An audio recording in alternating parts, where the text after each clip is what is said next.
Alright, we're going to tie one of my first original flies, just a little small swinging streamer.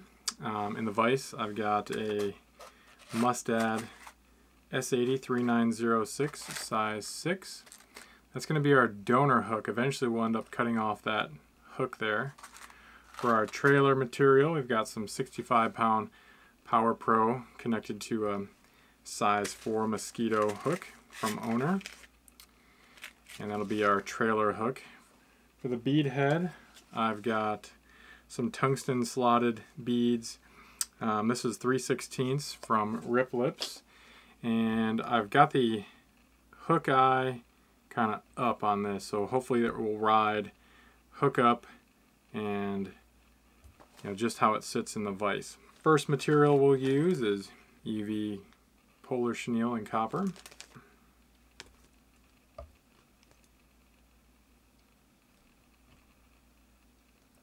This is a good fly for Trout Spey.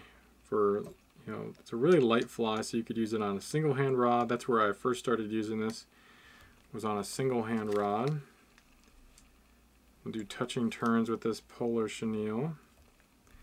And because I still have that donor hook in there, you make sure that you're not sticking yourself with that hook as you fold back materials.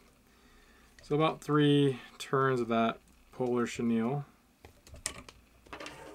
Cut that out. So the next material will just be some strung blood quill marabou in brown. And I'm just going to use the tip of this, so what I'm doing is folding back about halfway down and kind of grabbing that tip and just kind of gauging how much will be on there, and that looks like a good amount. So we'll just tie this on top like a wing.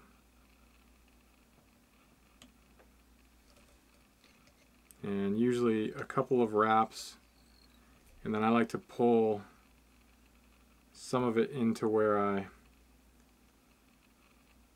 initially tied it in. That'll kind of bunch it all up nicely for you and make it more of a wing. We want it, just a little bit past the hook that we've got, not our donor hook, but our trailer hook. And then we'll lock it down once we like where it's sitting and cut that off.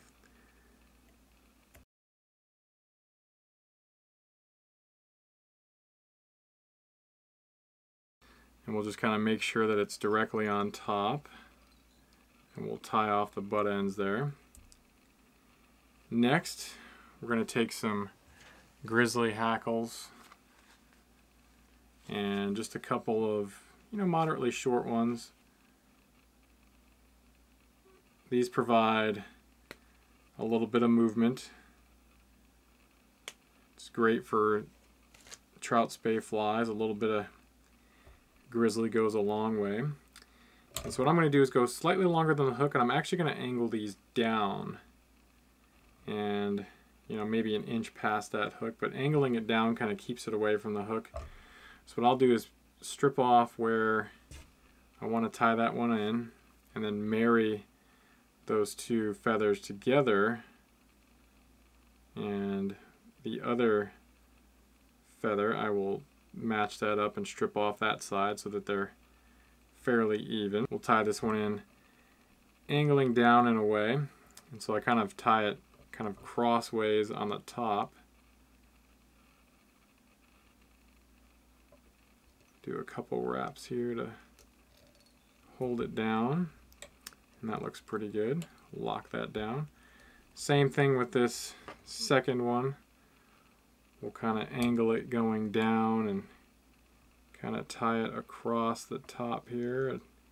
Usually want a couple wraps just to initially hold it, and then you can always adjust where it sits on the fly. And we want them kind of matched up,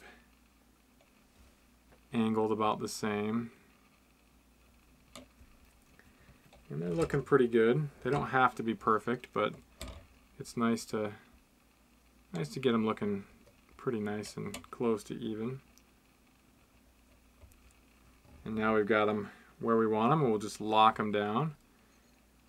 And then once we've got them locked in there, we'll cut those tips out here. And then the last material will just be some some UV, some Spirit River soft grizzly hackle here. We'll get a nice tie-in point, and we'll kind of tie the barbs in first. You know, get a few of those barbs in, and then there's some marabou at the bottom of this that we'll tie in. And I like to tie the tip down the shank as much as I can, just so I lock a lot of that in, and then trim it off. It can be a little bit sloppy, doesn't have to be perfect. Then we'll fold that hackle back. And I don't have any on me, but it's always nice to have some water so you can get those hackles wet, and they'll fold back easier for you. But a couple turns right near that marabou, and then we'll advance this grizzly hackle forward, touching turns, and we'll basically fill the remainder of the fly with some nice fluffy grizzly for a head. And this fly has very few materials, very light, easy to cast, so you can cast it on a lot of different line setups. It's got a little bit of sinking capability with that tungsten bead, but it's very effective, kind of a smolt or trout, you know, little young trout pattern. I use it a lot up here on the Kenai River for trout, and it's one of the very first kind of original Trout Spey flies I tied up here for Alaska, and it has proven its worth. It's kind of the fly that all my other flies have kind of evolved from. So now we'll go ahead and just make sure that those hackles are nice and on there nice. We'll do a couple whip finishes here directly behind the head.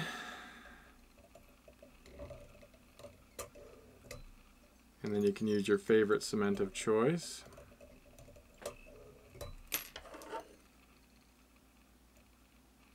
And that'll slick down real nice for you and be just a great trout parr imitation or a young salmon.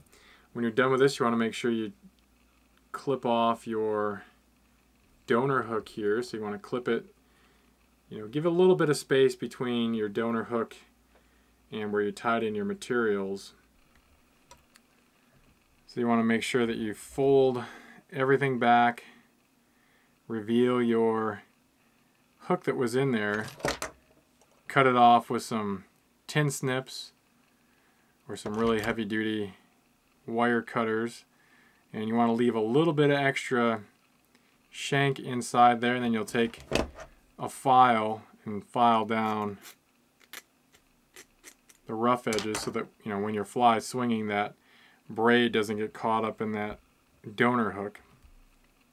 This is the original, you know, panic button kind of design that kind of sparked a lot of my other Trout Spey designs, but super easy to tie, very light materials, very fishy, durable as heck, light, easy to cast on, you know, Skagit lines and any of your single handers, your Trout Spey setups, switch rods and the like.